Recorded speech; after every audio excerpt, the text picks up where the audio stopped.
कृष्णाय वासुदेवाय हरे परमात्मने प्रणतनाशाय गोविंदाय नमो नमः। जय श्री राम, जय जनार्दन। आप सभी का इस पावन अवसर पर हार्दिक स्वागत और अभिनंदन है। आज हम सभी धन्य हैं कि हमें परम पूज्य श्री गोविंद देव गिरि जी महाराज के आशीर्वचनों को सुनने का सौभाग्य प्राप्त हो रहा है।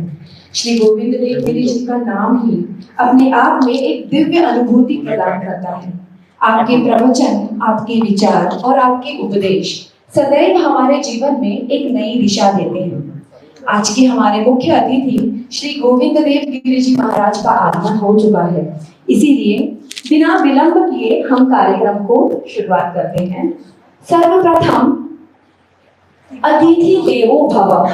हमारी भारतीय संस्कृति में अतिथि को देवता के तुल्य माना गया है। कार्यक्रम की इस कड़ी में श्रीमान और श्रीमती देवगढ़े तथा श्रीमान और श्रीमती करंडे ये स्वामी जी का सत्कार पूजन करेंगे। श्री श्रीनिवास जी वर्णेकर से विनती करती हूँ कि वे स्वामी जी का परिचय हमें कराएंगे। साथ ही स्वामी जी के जीवन के 75 वर्षों की यात्रा का सम्मान करने तथा समाज, धर्म और राष्ट्र के प्रति उनके दिए गए योगदान को भी आदर पूर्वक स्मरण करने के लिए स्वामी जी का 75 दियों से एक सामूहिक औक्षण भी किया जाएगा। श्रीनिवास जी। पूज्यपाद गुरुमूर्ति श्री जनार्दन स्वामी महाराज को वंदन करते हुए मुझे सौंपा हुआ दायित्व मैं निभाने का प्रयास कर रहा हूं। जैसा कि हमें यदि गुरुमूर्ति जनार्दन स्वामी महाराज का परिचय करने को कहा जाए तो हम कहेंगे पूरा योग मूर्ति ग्रंथ पढ़ने पर भी उनका आकलन नहीं होता। आज मेरी अवस्था तो और कठिन हुई है। मेरे सद्गुरु का परिचय केवल 2 मिनट में कहने का काम मुझ पर सौंपा गया है। गुरु साक्षात परब्रह्म तस्मै श्री गुरवे नमः। व्यासपीठ पर आसीन मेरे सद्गुरु राष्ट्र संत परम पूजनीय स्वामी गोविंद देव गिरि जी महाराज को मैं वंदन करता हूँ। उनका परिचय तो मैं कर ही नहीं सकता। उनके कार्य के बारे में संक्षेप में बताने का प्रयास कर रहा हूँ। भगवान वेद ज्ञान का वह प्रकाश है जो मनुष्य के अज्ञान रूपी अंधकार को समाप्त करता है। वेद सृष्टि का संविधान है। वेदों का रक्षण ही सनातन धर्म, संस्कृति, राष्ट्र और विश्व का संरक्षण है। इसलिए बहुआयामी प्रतिभा के धनी स्वामी गोविंद देव गिरि जी महाराज ने महर्षि वेदव्यास प्रतिष्ठान की स्थापना कर जम्मू से लेके मणिपुर तक 39 वेद विद्यालयों की स्थापना की और 2000 वेद मूर्ति निर्माण किए और हजारों निर्माण हो रहे हैं। श्री क्षेत्र आळंदी में स्थित वेदश्री तपोवन सारे वेद विद्यालयों का मेरुमणि है। वेदों का सार उपनिषद और उपनिषदों का सार श्रीमद् भगवद गीता।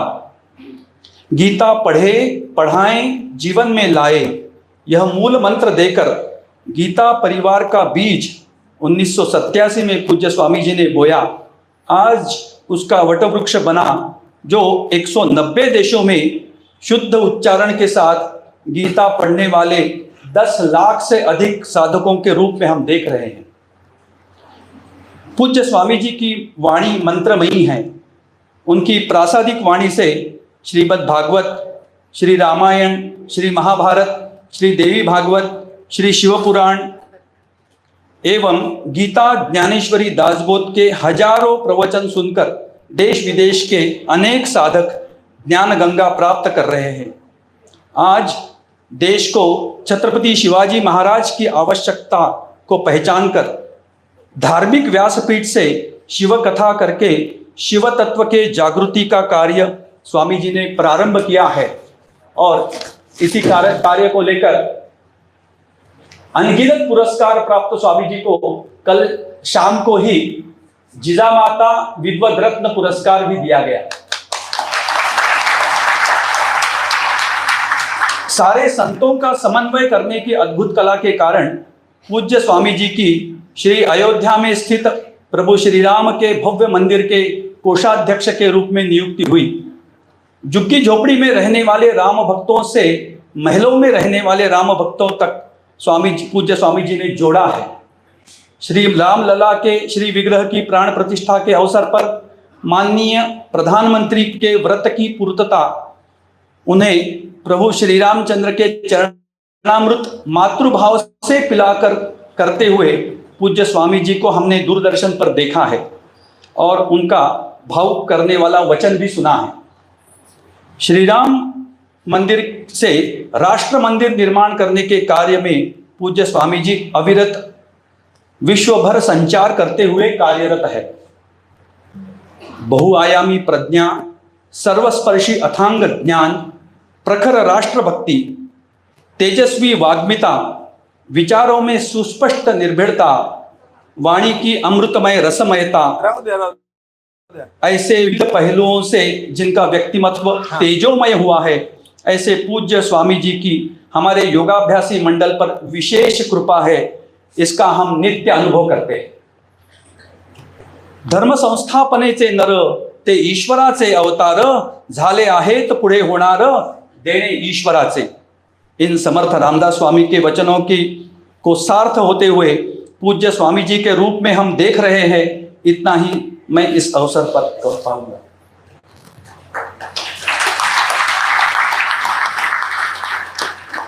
बोलाची ताते भरली जी कैवल्य रसे वो गरली। इस ज्ञानेश्वर महाराज की माऊली की उक्ति के अनुसार आपके बोल सुनकर कैवल्य रस का पान करने के लिए हम सब श्रोता उत्सुक हैं। अतः मैं स्वामी जी से नम्र विनती करती हूँ कि वे अपने आशीर्वचनों से हमें लाभान्वित करें। उससे पहले मैं आप सबकी नम्र अनुमति स्वीकार करके, अपनी रूप से स्वीकार करके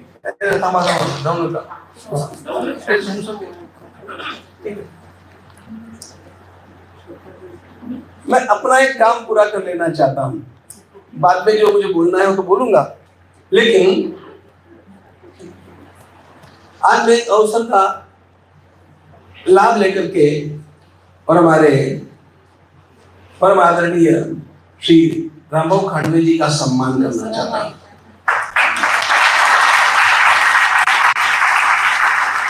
उसका निमित्त भी मैं आपको बतला देता हूं। आप में से बहुत सारे लोगों को इस बात का पता होगा कि इस फरवरी में, जनवरी फरवरी में तिथि के और दिनांक के अनुसार जनवरी फरवरी होता है। इस देह के 75 वर्ष पूरे हुए और उसके उपलक्ष्य में एक बड़ा कार्यक्रम करने का विचार सब साथियों ने किया। तर मी त्यांना सांगितलं, तुम्ही काय करणार, एक शाल घालणार, काहीतरी हार घालणार, मानपत्र देणार, ये सब करने से भी ज्यादा अच्छा है। ये सब मेरा बहुत कुछ हो गया।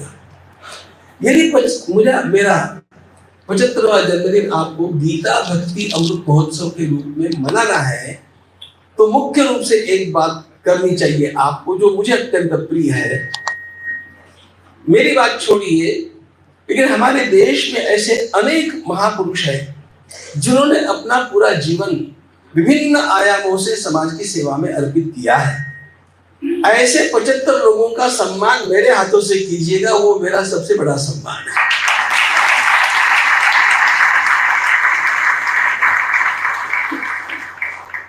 तो ऐसे 75 लोगों की सूची बनाई गई।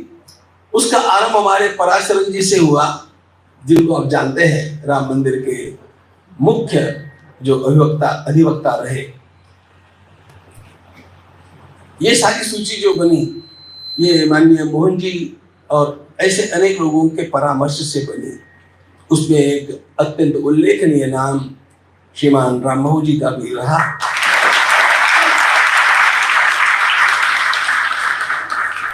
अपने घरेलू कारणों से वे उस समय वहां पर उपस्थित नहीं हो सके, तो मैं अवसर खोज रहा था कि कब मैं स्वयं उनका सम्मान कर सकूं, और वो आज अवसर मुझे मिला है। तो पहले अपनी कुछ बात कहने से पहले मैं उनका सम्मान पूजन करना चाहता हूं, उसके पश्चात अपनी बात। और जो आपको ये तो इथे इथेच करतो.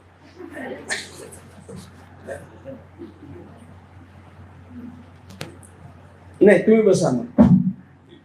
इथे इथे बसा. नाही. ते जमणार नाही. जमायचं नाही. मग तो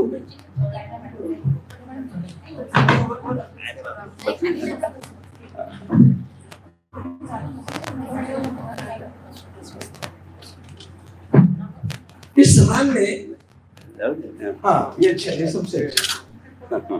इकडे इकडे करा. इस पूजन में क्या अर्पण किया जाए, ऐसा जब विचार कार्यकर्ताओं ने किया तो उन्होंने कहा और कुछ नहीं, जिस रामलला की स्थापना अयोध्या जी में हुई उसी की रजत प्रतिमा बना करके सबको प्रदान की जाए, वही सबसे बड़ा सम्मान है. और आपको प्रतिष्ठा 22 जनवरी को हुई और ये कार्यक्रम जो होना था ये 5 फरवरी से था. इसलिए रामलला की उस समय की तुरंत फोटो लेकर के और सबसे पहली बनी हुई जो प्रतिमा है वो ये प्रतिमा है.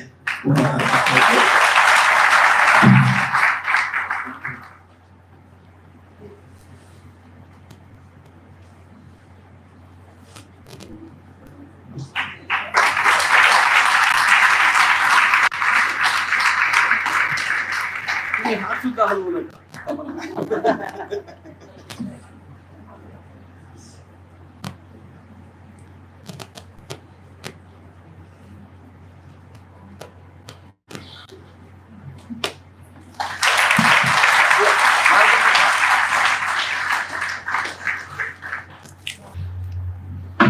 इसको आप पढ़िए कोई.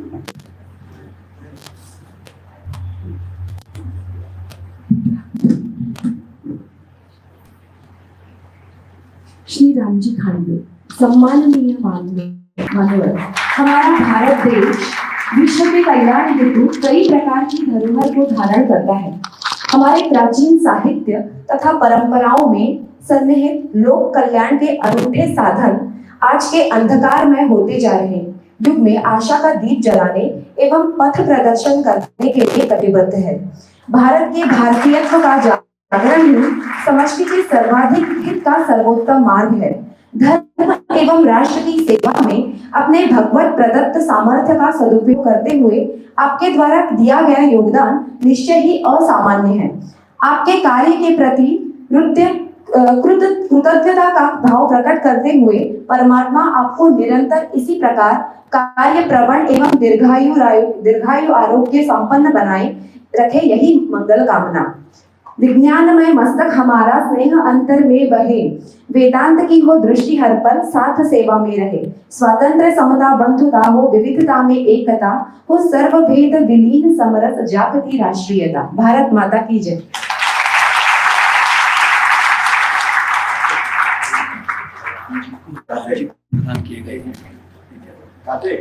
आज हमारे श्री रामजी खांडवे जी को ही राम जी प्रदान किए गए हैं.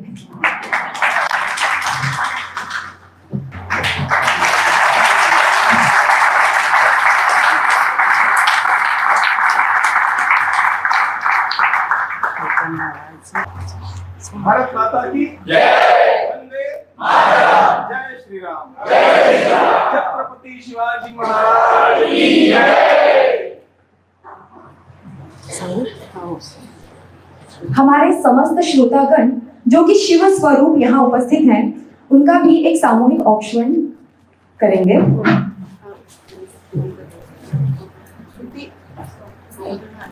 राम भाऊला सांगू का?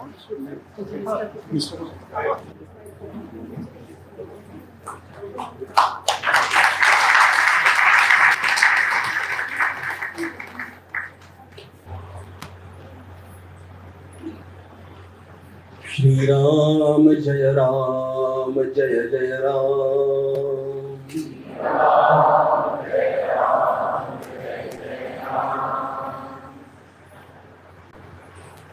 श्री राम जय राम जय जय राम.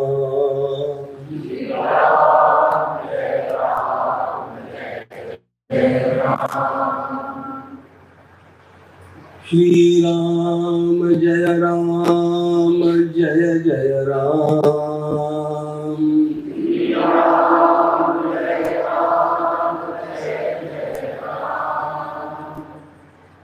श्री राम जय जय राम।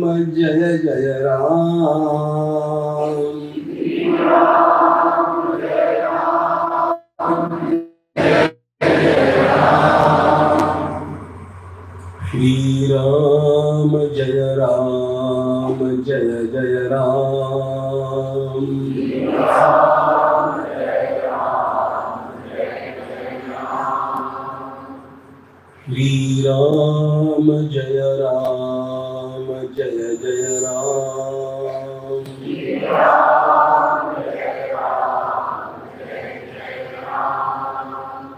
श्री राम जय जय राम।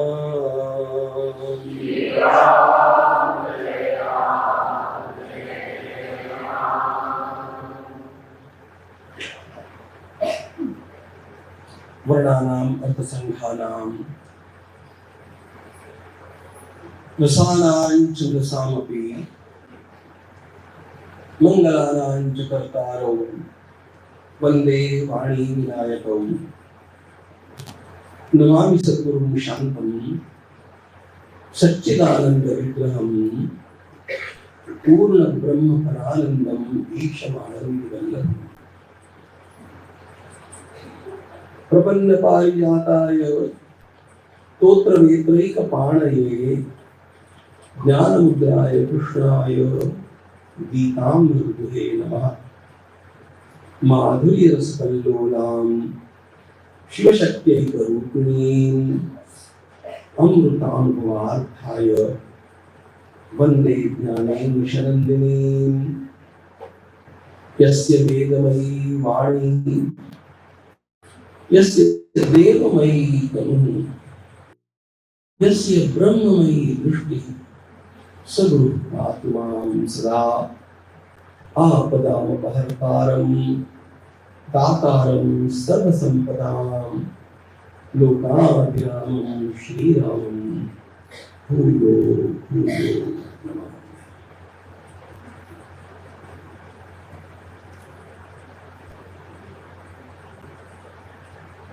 परम पूज्य ब्रह्मलीन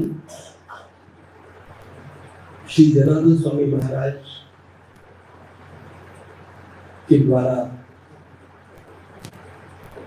जिस कार्य का शुभारंभ किया गया और जिसे प्रज्ञा भारती श्री वर्णेकर जी ने पुष्पित पल्लवित कर दिया और जिसके कारण केवल ये नागपुर ही नहीं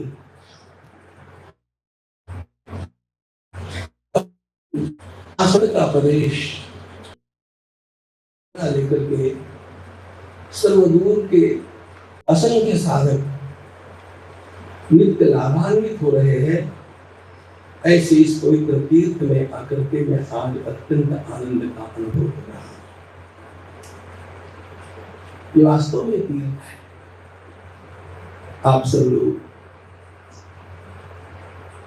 नियमित रूप से यहाँ पर एकत्रित होकर के जो योग साधना कर रहे हैं वह साधना हमारी परंपरा का प्राण है। अब इस साधना का विस्तार एक ही केंद्र में रह करके हो और सभी लोग एक ही स्थान पर पहुंच सके, यह हमारे बढ़ते हुए विस्तारित होते हुए शहरों में महानगरों में बहुत कठिन हो जाता है। यह सोच करके यह कार्य अनेक विभागों में आरंभ हुआ और उसके पश्चात तो परिवारों में आरंभ हो गया, कुटुंबों में आरंभ हो गया। वास्तविकता यह है कि यही होना चाहिए। यह हर कुटुंब की जीवन शैली बन जानी चाहिए, यह आवश्यकता है। और इन सब बातों को हम राष्ट्र के आपत्ति काल में भूल गए थे, क्योंकि जब राष्ट्र आपत्तिग्रस्त होता है तब संरक्षण सबसे प्रधान बात हो जाती है। बचेंगे तो और कुछ कर पाएंगे, ऐसी अवस्था में हम लोगों को जिन अनेक बातों को पूरा दूर रख करके संरक्षण की ओर ध्यान देना पड़ा, उसमें हमारे परिवारों की जीवन शैली को भी हम लोग कुछ कुछ मात्रा में भूलते गए। अब कुटुंबों में भी आप लोग इस प्रकार का योगाभ्यास विस्तारित करके उसे सही स्थानों पर पहुंचा रहे हैं। वास्तविकता तो यह है कि यदि देश का हर परिवार, हर कुटुंब योगाभ्यास करने लग जाए तो संस्था की आवश्यकता ही न रह जाए। ये सारी बातें सेवा में आकर गतार्थ हो जाती है। इस शब्द में गतार्थ का अर्थ निरुपयोगी नहीं, गतार्थ का अर्थ उन सब बातों के माध्यम से जो करना था वो प्राप्ति हो गया है, वहां तक पहुंच गए हैं। और वह कार्य कौन सा हो सकता है? वह कार्य सेवा का कार्य होता है।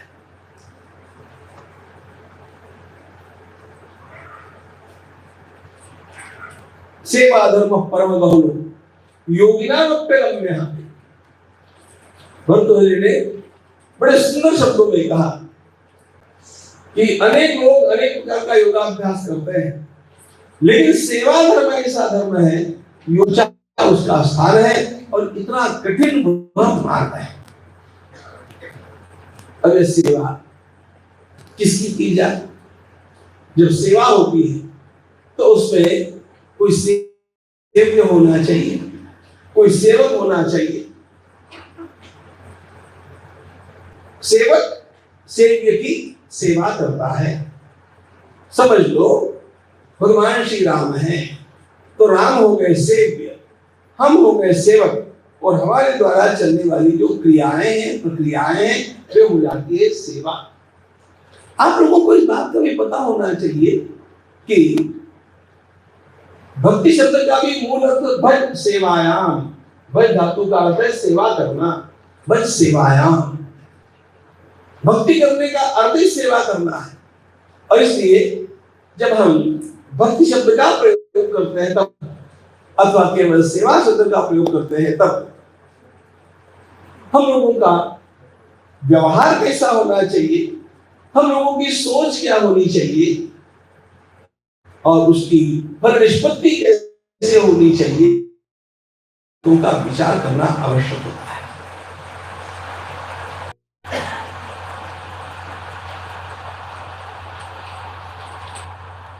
ये मेरा समाज। स्वामी जी एक बार बोले कि जी ठाकुर, हमें इन सब लोगों की मदद करनी चाहिए, हमें इन सब लोगों की मदद करनी चाहिए। ठाकुर ने डांट पिला दी, नरेंद्र को डांट पिला दी। अरे पागल, तुम क्या बोलते हो? तुम इन लोगों का उसमें अपने आप करने वाला बन जाता है बड़ा, और जिसके लिए किया जा रहा है वो बन जाता है छोटा। लेकिन जब सेवा शब्द आ गया, अपने आप ही है, वो बन जाता है बड़ा, और जो सेवा कर रहा है वो बन जाता है छोटा। ये भक्ति है।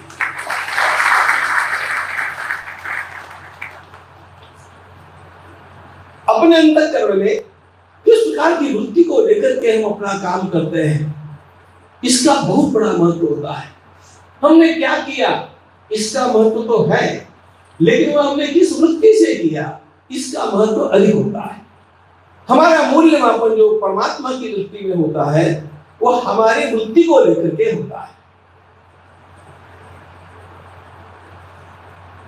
भगवद गीता में भगवान ने इस वृत्ति को अत्यंत बड़ा महत्व दिया। तुम सफल होते हो कि नहीं हो, यह बात दूसरी है, लेकिन तुम भाग क्यों जा रहे हो?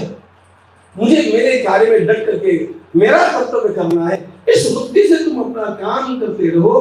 फिर सफलता प्राप्त हुई तो भी सफल है, और सफलता प्राप्त नहीं हुई तो भी भगवान की दृष्टि में आप सफल हो गए। अंग्रेजी में इस बात को मैं कहूं तो बी बोल्ड आउट और caught out, but never throw down the bat. आपका क्लीन बोल्ड हो गया कि आपका कैच चला गया, दैट्स डिफरेंट मैटर, लेकिन आप बैट को फेंक करके मैदान से भाग नहीं जा सकते। आपको डटे रहना चाहिए। ये वृत्ति सुख दुखे समे कृत्वा लाभालाभौ जया जयौ ततो युद्धाय युज्यस्व नैवं पापम अवाप्स्यसि। भगवान ने कहा सुख दुख के समय कृत्वा लाभालाभौ जया जयौ। इस समता को अंतःकरण में धारण करके तो युद्ध के युद्ध शब्द गीता का है हमारे लिए। उस शब्द का अर्थ है अपना कर्तव्य। वहां अर्जुन का कर्तव्य युद्ध है, इसलिए भगवान युद्ध की बात करते हैं। जब हमारे लिए वो पढ़ना होता है तो अपने अपने कर्तव्य में जब मैं सुख के समय कृत्वा लाभालाभौ जया जयौ इस वृत्ति से पढ़ता हूं तो उसका परिणाम क्या हुआ इसका विचार करने की मुझे आवश्यकता नहीं। कर्मण्येवाधिकार, कर्म करना मेरा कर्तव्य है, उसे सही युक्त सही वृत्ति के साथ करना यह भी मेरा कर्तव्य है। तो ये जो सेवा हम करने की बात करते हैं वो किस भाव से की जानी चाहिए। संसार में बहुत दुख है, संसार में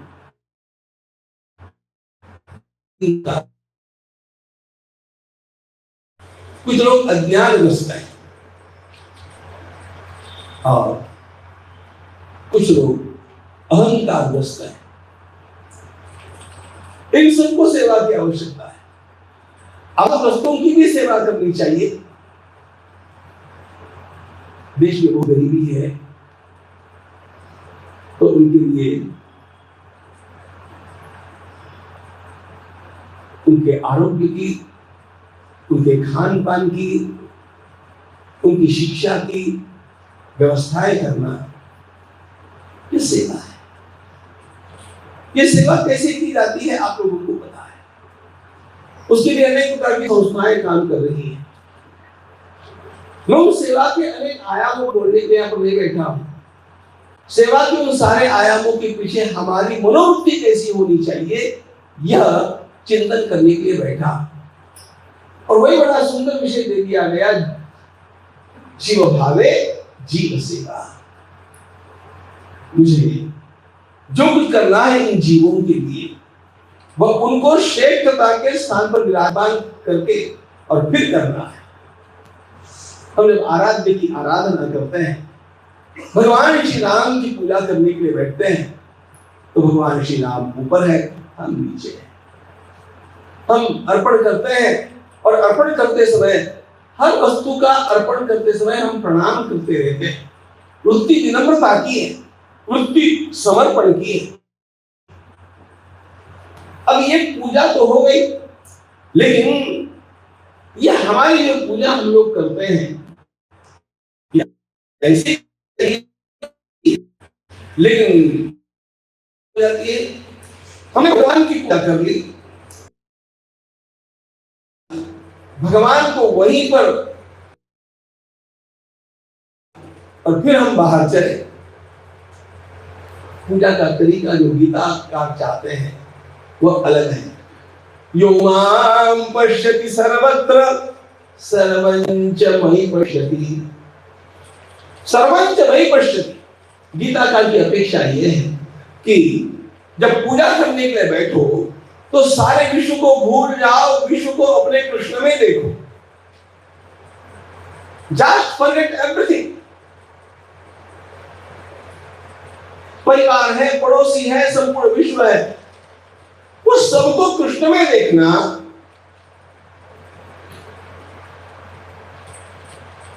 जब मैं पूजा कर रहा हूं ठाकुरबाड़ी में बैठ करके और ठाकुरबाड़ी की पूजा पूरी की और मैं बाहर निकला तो क्या करना, जिस कृष्ण की पूजा करके मैं निकला हूं उस कृष्ण को सब में देखना, कृष्ण को वहीं पर छोड़ नहीं देना, उस कृष्ण को सब में देखना। हमारी पूजा की जाने वाली पूजा यह इस वृत्ति के लिए अभ्यास है। हम छोटे बालक को लेकर के बैठते हैं और उसको A for apple, B for ber पढ़ाते हैं और आ ई उ ग गणपति सा आदि आदि जो पढ़ाते हैं, वो पढ़ाते किस लिए है? वो पढ़ना स्वयं अपने आप में ही गंतव्य नहीं, वो पढ़ते पढ़ते अपने आप उसको ये सारे के सारी वर्णमाला के अक्षर अपने आप आ जाने चाहिए, और वो जहां भी देखे तुरंत उसका आकरण उसको होना चाहिए। उसी प्रकार ठाकुरबाड़ी में बैठ करके हम अभ्यास करते हैं कृष्ण को देखने का। हमने ठाकुरबाड़ी में भगवान का रूप देखा, ठाकुरबाड़ी से बाहर निकले, अब मेरे सामने वाले हर व्यक्ति के भीतर मुझे कृष्ण देखने का अभ्यास करना चाहिए। यह है शिव भावी जीव सेवा। मेरे सामने आने वाले हर व्यक्ति के स्वामी महाराज कहते हैं, नारायण असे विश्वी, कुठे तो नारायण, नारायण असे विश्वी त्याची पूजा करीत जावी। वो परमात्मा विश्व में, और उस विश्व में विराजमान परमात्मा की पूजा मुझे अपनी ओर से करनी चाहिए। संपूर्ण मेरा दृष्टिकोण, मैं अपनी ठाकुरबाड़ी से बाहर निकला तो मेरे सामने आने वाले हर व्यक्ति के भीतर परमात्मा को देख करके उसकी पूजा करने का मेरा दृष्टिकोण, मेरी मनोवृत्ति हो जानी चाहिए। तब ध्यान रखना, आपकी पूजा घंटे भर की नहीं होती, 1.5 घंटे की नहीं होती, 24 घंटे आप पूजा में ही रहते हैं। ये इस वृत्ति को आप अपना लेते हैं। सो अनन्य जान के असी मति न तरई हनुमंत, मैं सेवक सचराचर रूप स्वामी भगवंत। गोस्वामी जी महाराज ने बड़े सुंदर शब्दों में कहा, अनन्य कौन है? मैं सेवक सचराचर रूप स्वामी भगवंत। मेरे राम कहां विराजमान है? सचराचर रूप स्वामी भगवंत। अभ्यास करते करते इस मनोवृत्ति तक पहुंच जाना, यह साधना का शिखर है, यह योगाभ्यास का भी शिखर है। योगाभ्यास अंततो गत्वा, देखो आरंभ में तो योगाभ्यास शरीर को फिट रखने के लिए है, वो तो ठीक है, लेकिन योगाभ्यास शारीरिक अभ्यास केवल नहीं है। हमारा व्यक्तित्व अन्नमय कोश, प्राणमय कोश, मनोमय कोश, विज्ञानमय कोश, आनंदमय कोश, इस प्रकार पंचकोशात्मक बना है। इन 5 कोशों के अतीत परमात्मा है, और उसकी प्राप्ति के लिए यह योगाभ्यास है। तो इसलिए आसन प्राणायाम आदि योग हो अथवा कर्म कांडात्मक पूजा हो, ये सारे हमारे मनोवृत्ति को सही ढंग से आगे बढ़ाने के लिए।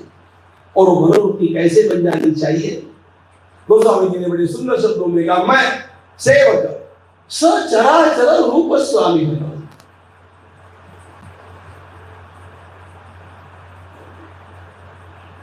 ज्ञानेश्वर महाराज के शब्दों को याद करो तो,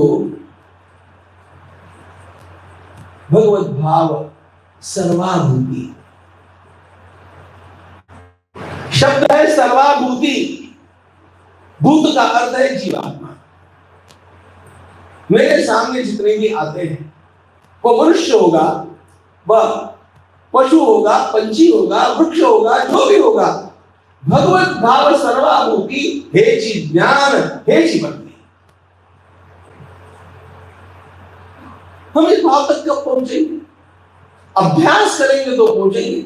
लेकिन एक बात ध्यान रखना, योग की पूर्णता इस भाव तक पहुंचने में, अंततोगत्वा मुझे इस भाव तक पहुंचने का अभ्यास करते रहना चाहिए।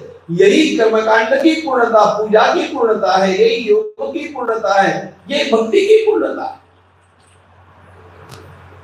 इसलिए मैंने कहा संस्कारों की पूर्णता कहां है? संस्कारों की पूर्णता सेवा में।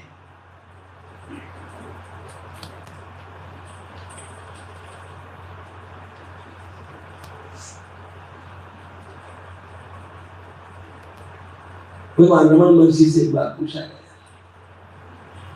भगवत गीता का कौन सा श्लोक आपको प्रिय है? भगवत गीता की विशेषता है, उसमें अनेक लोगों को, अनेक महापुरुषों को अलग अलग श्लोक प्रिय है। और जैसे जैसे अपनी मनोवृत्ति परिपक्व होती जाती है, वैसे अपना भी श्लोक बदलता जाता है। स्वामी विवेकानंद से पूछे तो वो कहते क्रैक ब्रह्मास ब्रह्मपाल, तो ये मुझे अत्यंत प्रिय है, क्योंकि आत्मविश्वास को निर्माण करता है। तेरहवीं से पूछेंगे तो कर्मण्येवाधिकारस्ते मा फलेषु कदाचन कर्मयोगी चतुष्सूत्री। ज्ञानेश्वर महाराज से पूछेंगे तो यत्र योगेश्वर कृष्ण यत्र पार्थो धोधर्म। वास्तव में यह श्लोक भगवान का नहीं है, यह संजय की उक्ति है। फिर भी ज्ञानेश्वर महाराज कहते हैं संपूर्ण गीता मंदिर के कलश के ऊपर फहराने वाली ध्वजा के श्लोक है। भगवान आदि शंकराचार्य से पूछेंगे तो वे कहते हैं मत कर्म कुरु मत परमो मत भक्त संग वर्जितः निर्वैर सर्वभूतेषु यस्मामीति पान। यह श्लोक उनको गीता का सार मिलता है। रमण महर्षि से पूछा गया तो रमण ने कहा गीता तो संपूर्ण ही अच्छी है, लेकिन यदि आप मुझसे पूछना चाहते हैं अहमात्मा गुणाकेश सर्वभूताशय स्थितः। अहमात्मा गुणाकेश सर्वभूताशय स्थितः।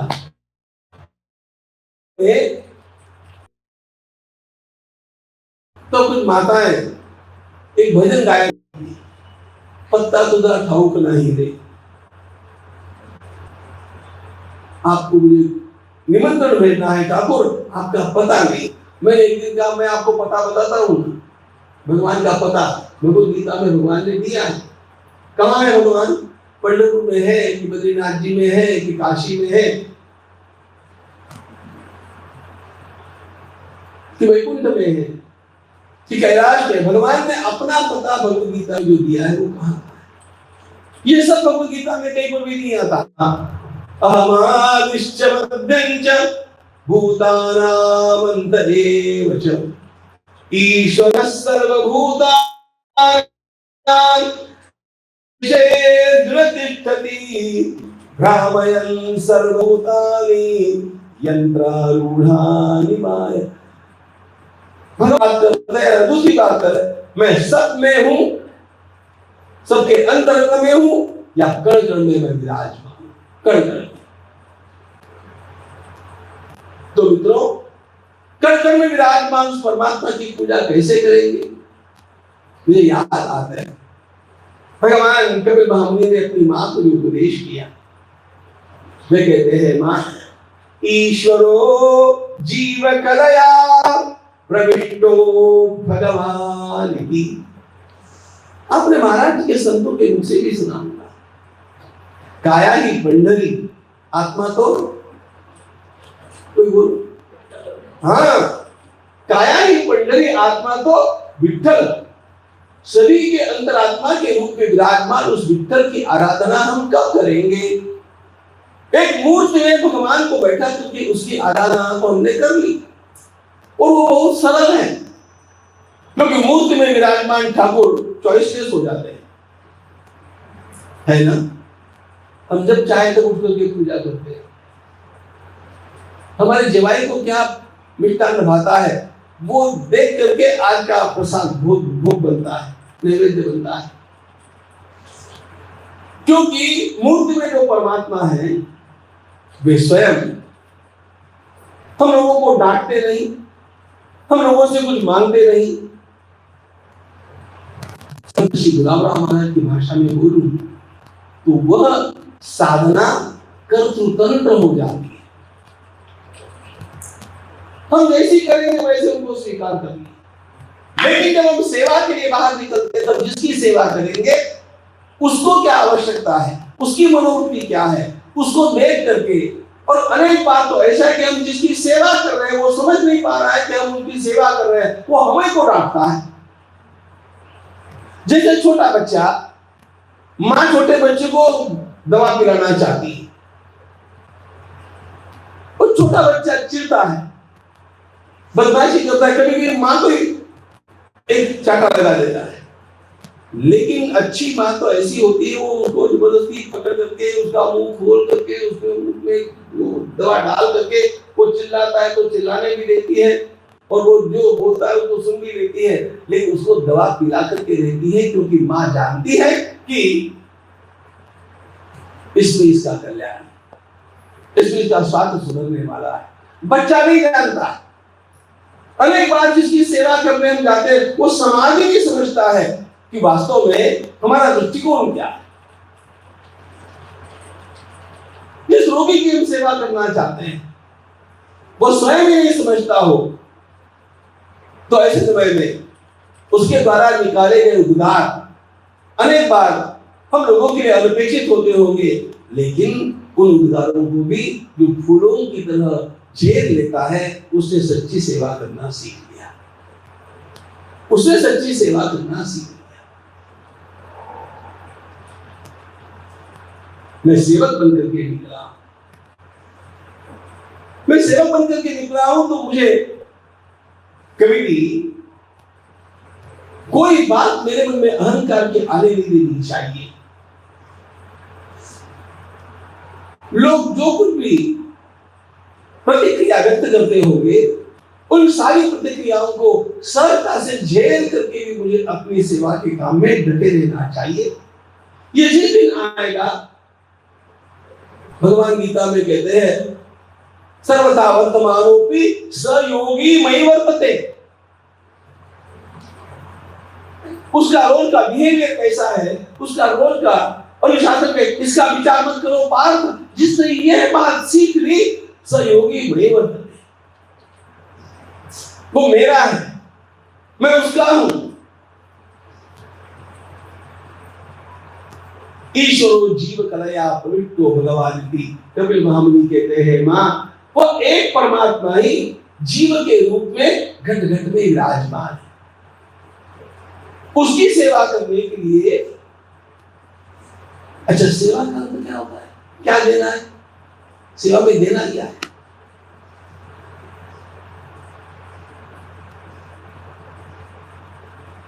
पग दबाना सेवा है कि दवा देना सेवा है कि पढ़ाना सेवा है कि चाटा लगाना सेवा है? तो क्या है?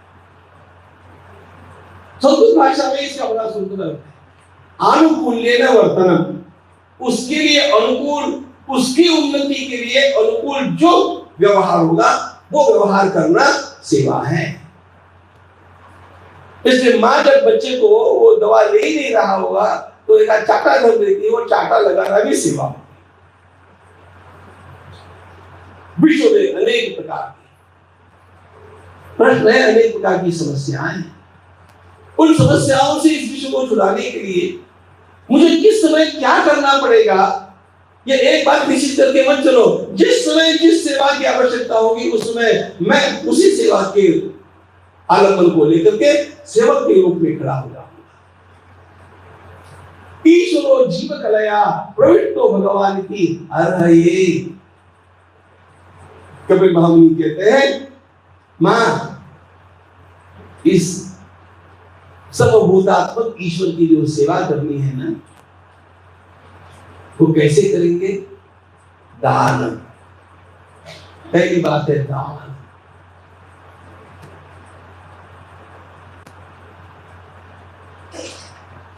दूसरे को आवश्यकता है और मेरे पास कुछ है, मैं सहज भाव से उसको दे सकता हूं क्या? देखो संस्कृत भाषा विलक्षण भाषा है। दान का अर्थ क्या है? दान का अर्थ देना नहीं है। सामान्यतः हम लोग दान का अर्थ देना ऐसा करते हैं, वो देने की क्रिया तो है, लेकिन उसके पीछे की भूमिका क्या है? सामान्यतः दान का चैरिटी ऐसा किया, गलत बात है। What is दान? भगवद गीता के भाष्य में भगवान आदि शंकराचार्य महाराज ने दान का सर्वोत्तम भाष्य किया। दान संविभागा, दान इज शेयरिंग। शेयरिंग चैरिटी नहीं होती है। जब हम शेयर करते हैं तो उसको इक्वल लेवल पर बैठा करके उसको देते हैं कि भाई दिस इज योर शेयर। दान संविभागा, मुझे देना है, लेकिन देना है उसे मेरे समकक्ष रख करके देना है। परमात्मा ने मुझे दिया है, ये मेरी आवश्यकता से अधिक है, ये मैं आपके लिए अर्पण कर रहा हूं।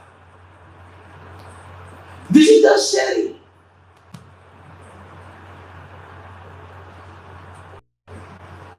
और ये दान, मेरे पास परमात्मा के द्वारा दी गई वस्तुओं में जो भी एक्स्ट्रा होगा और किसी को उसकी आवश्यकता होगी तो सहज भाव से मुझसे वह निकलना चाहिए, उसके लिए ये हो गया दान। अच्छा, दूसरी बात कहते भगवान कबीर बाबू, मान। जब भी जिसके लिए जो कुछ भी करो उसका सम्मान बचाए रख करके ही करना। सर्वोत्तम दान कौन सा होता है? सर्वोत्तम शेयरिंग कौन सा होता है? जब देने वाले को मैंने दिया ऐसा लगता नहीं और लेने वाले को मैंने लिया ऐसा लगता नहीं, वो सर्वोत्तम दान का है।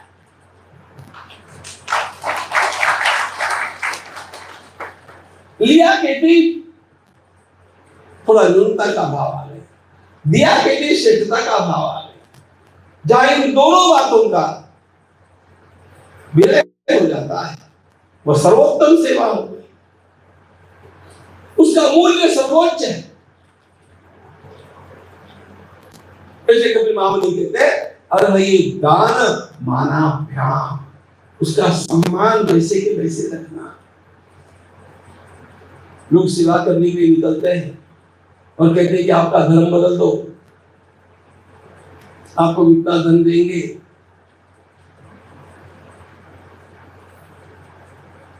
आपकी वैदिक की व्यवस्था करेंगे, आपकी शिक्षा की व्यवस्था करेंगे, लेकिन आप अपना धर्म बदल दो, उपासना बदल दो।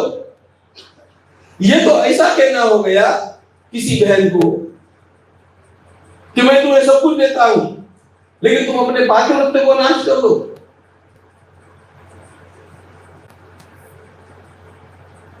जिस प्रकार एक स्त्री के लिए पातिव्रत्य उसके जीवन का सबसे बड़ा धन है, उसी प्रकार हमारा धर्म, हमारी उपासना, यह हमारा इस जन्म का नहीं, जन्म जन्मांतर का सबसे बड़ा धन होता है। उसको बदलने के बदले यदि कोई वैद्यकीय कार्य करता होगा, वैद्यकीय मदद करता होगा, शिक्षा की मदद करता होगा, वो सेवा नहीं है, वो शोषण है। उसका शोषण कर दिया। इसलिए भारत की भूमि ने, हमारे ऋषियों ने हम लोगों को ऐसा कभी नहीं कहा, उसका सम्मान बनाया। और ये दान मानाभ्याम। अच्छा, मान भी कैसा? मैत्रिया, दृष्टि मित्रता की होनी चाहिए। फ्रेंडशिप कभी भी इक्वल लेवल पर होती है, समानता के धरातल पर होती है। इसलिए दृष्टि में मित्रस्याह चक्षुषा सर्वाणि भूतानि समीक्षा, सबकी ओर देखो, मैं मित्र तो की दृष्टि से, ये मेरे मित्र है, सब लोग मित्र हैं। छोटे से छोटे व्यक्ति को पत्र लिखते समय कुछ डॉक्टर हेडगेवार जी परम मित्र ऐसा लिखते थे, परम मित्र। भूता परस्परे जड़ो मैत्र जीवास, मैत्र। ये मैत्री भावना वेदों की मुख्य भावना है। यही हम लोगों को पसायदा नहीं मिलती है।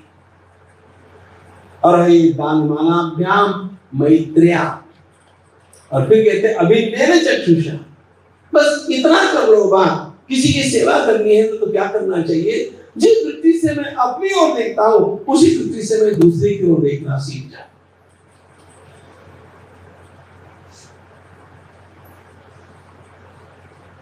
जैसे मेरे शरीर को वेदना होने पर मेरे हाथ अपने आप मेरे देह की सेवा करने में लग जाते हैं, उसी प्रकार सभी के लिए जब कभी भी आवश्यकता होगी मेरा सब कुछ उसके लिए लगने लग जाए, तब मेरे साधन की पूर्णता है और मैं सहजता से कर पाऊं। यह मेरे लिए सर्वोच्च स्थिति है। ईश्वरो जीव कलया प्रविष्टो भगवान की, और हे दान मानाभ्याम मैत्र्या अभिन्नेन च आत्मोपमेन, इसको गीता ने नाम दिया है आत्मोपमेन दृष्टि। सबके भीतर में बात बताऊं, जब ज्ञानेश्वर महाराज कहते हे जी ज्ञान हे जी भक्ति, ये बात बहुत बड़ी बात है।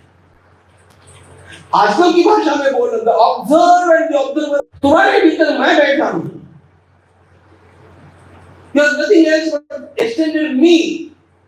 ये भाव जब आएगा ना तो अपने आप ही सेवा करो नहीं कहना पड़ेगा, सेवा आपका स्वभाव बन जाए। सेवा किए बिना रह नहीं पाएंगे। याद आती है आपको ज्ञानेश्वर महाराज की छोटी बहन मुक्ताबाई। अरे कितने महान है ज्ञानेश्वर महाराज, लेकिन इतने महान ज्ञानेश्वर महाराज जी एक बार रूठ गए। कोई तो भी कुछ तो भी बोल दिया, ये भिक्षा के लिए गए थे, लोगों ने कुछ उल्टा पुल्टा बोल दिया, महाराज नाराज हो गए, आकर के दरवाजा बंद करके। लेकिन आदमी के बॉडी लैंग्वेज से पता चला है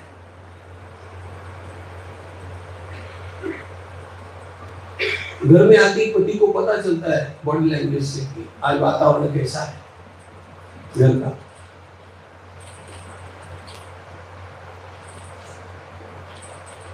तो मुक्ताबाई को ध्यान में आ गया कि भैया रूठ गए, नाराज हो गए।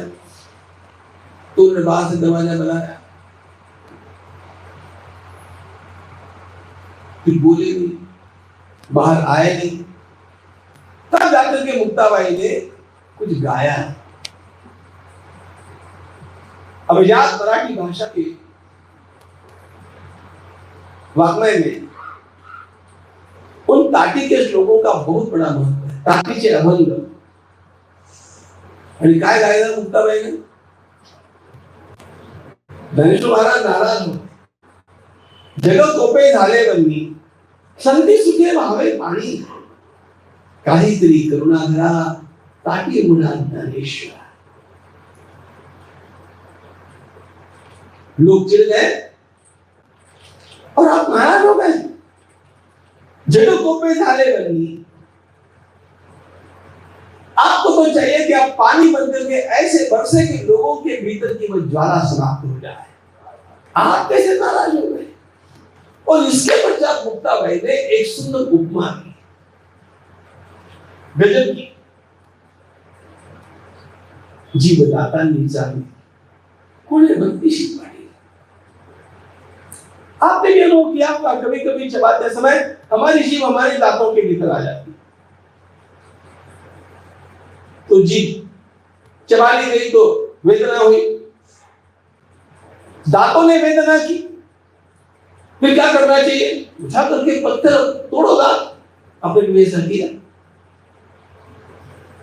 आपकी जीभ दांतों के भीतर आ गई, आपने कोई दांत तोड़ने का विचार भी किया? क्यों नहीं किया? आप यही कहते हैं अपने दांत, अपनी जीभ, जीभ पर माझी, दांत पर माझी।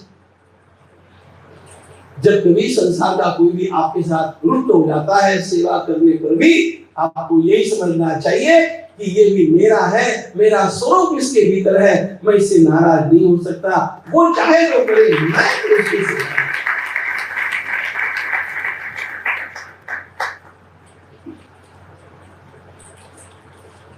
इस प्रकार की मनोवृत्ति तक पहुंच जाना परम योग है। और इस वृत्ति तक पहुंच करके जब आप लोगों की सेवा के लिए बाहर निकलते हैं, आप एक बात ध्यान में रखना, आपने कितनी सेवा की इसका महत्व नहीं, आपने क्या दिया क्या नहीं दिया इसका महत्व नहीं, उसको उपयोग कितना हुआ इसका भी महत्व नहीं है, लेकिन आप भगवान की गोदी में बैठ गए, ये सत्य बात है। आप तो भगवान की गोदी में जाकर के बैठ गए।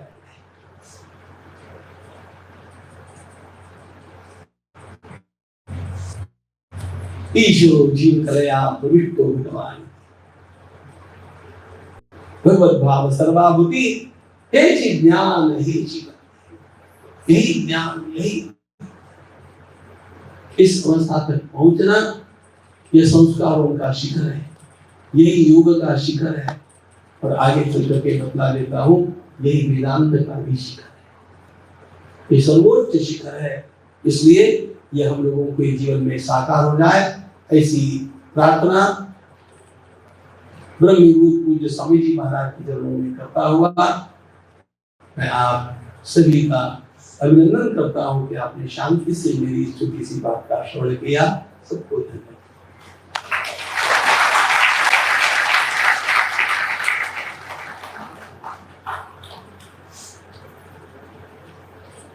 इसके पश्चात मैं श्री खांडवे गुरु जी से निवेदन करती हूँ कि वे हमारा मार्गदर्शक बने।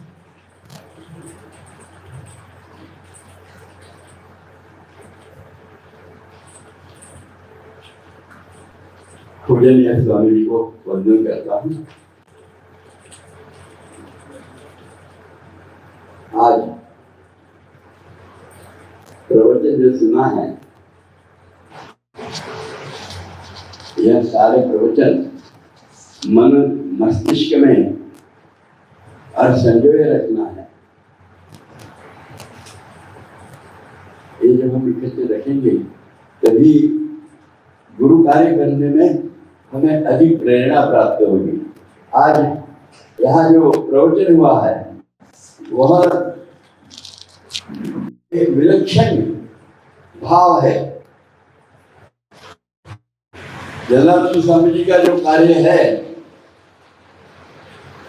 मानव जन्मामध्ये नराचा होण्या नारायण करावं नियमित योगासन, ये भाव जो है वह भाव को प्रकट करने के लिए योग कार्य करिए, गुरु कार्य करिए। यह जो भाव उन्होंने आज हमें प्रवचन में दिया है वो हम अपने मन मस्तिष्क में 100% संजोए रखे और उसके कारण हमारा सुबह से उठने से लेकर तो सोने से उठने तक का सारा भाव अखंड सेवा कार्य में लगे। यह प्रेरणा देने वाला आज यह प्रवचन हुआ है और वो प्रवचन के पहले मुझे भी सेवा करने का एक प्रेरणा दिया है। ऐसा कुछ जो सत्कार्य चालू है उस सत्कार्य की मराठी जाणीव म्हणतात की इसके चालू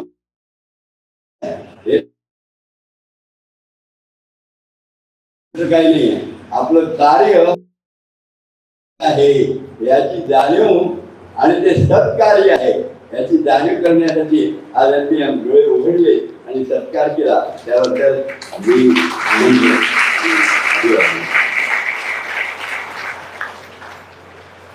स्वामी जी के प्रवचन ने हम सभी को एक नई ऊर्जा और आत्मिक शांति प्रदान की है। मैं और हम सब उनके हृदय से आभारी हैं कि उन्होंने अपने अमूल्य समय और आशीर्वाद हमें प्रदान किया है। अभी कार्यक्रम का समापन हम सभी मिलकर पसायदान से करेंगे। सभी अपनी जगह पे ही बैठकर हाथ जोड़े पसायदान मन में बोलिए। माता विश्वात्मके देवी ये भाग्यने तोषोनि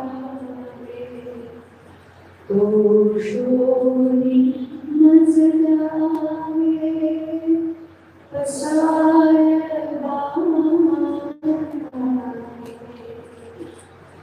जे खरांची व्यंकटी सांडो तया सत्कर्मी रतिवारो मूर्ता परस्परे जड़ो मैत्र जीवासे दुरिताचे विश्वस्वधर्म सूर्य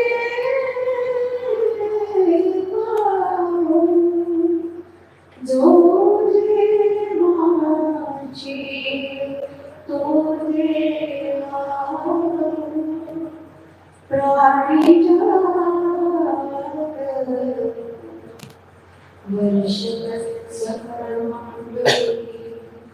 ईश्वर निष्ठांची मांदिया अनवरत भूमंडली भेट तू चला कल्प करूचे चेतना चिंतामणीचे बोलते जे अर्णव पियुषाचे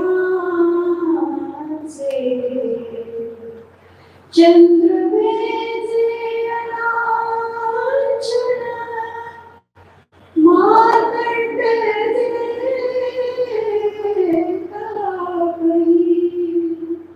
ते सर्वांगी सदा सक्षम सोय किंबहुना सर्वसुखी पूर्ण होई लोकी भजिजो आदि गुरुजी अखंड आणि ग्रंथोपजीविये विशेषी दृष्टादृष्ट विजय हो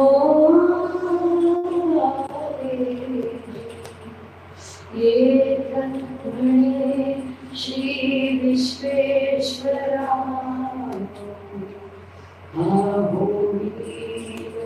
दान बसावो ये बरे ज्ञान देवो सुखी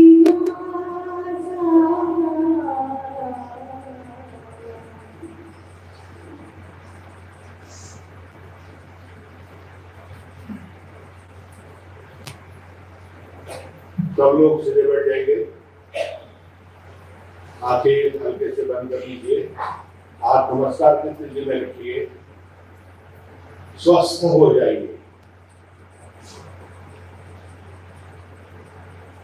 शरीर स्थिर है, मन शांत प्रसन्न है, सारे द्वंद्व समाप्त हो गए हैं, स्थिर सुखम आसन सिद्ध हो रहा है। यह मन ही मन कर लीजिए। अब परम पूज्य स्वामी गोविंद देव जी महाराज का यहाँ से प्रस्थान होगा, तब उनके सामने हमें योग अनुशासन में आना है। किसी ने अपनी जगह छोड़नी नहीं है। हाथ ऐसे ही ऊपर सिर के ऊपर उठा लीजिए और धीरे से सामने जैसे ही जगह मिले वैसे ही झुक जाइए। जितना झुक सकते हैं उतना झुक जाइए। और पूज्यपाद गोविंद योगी महाराज का आशीर्वाद इसी अवसर में हमें प्राप्त हो रहा है, ऐसी मन में भावना करिए और शांत करिए।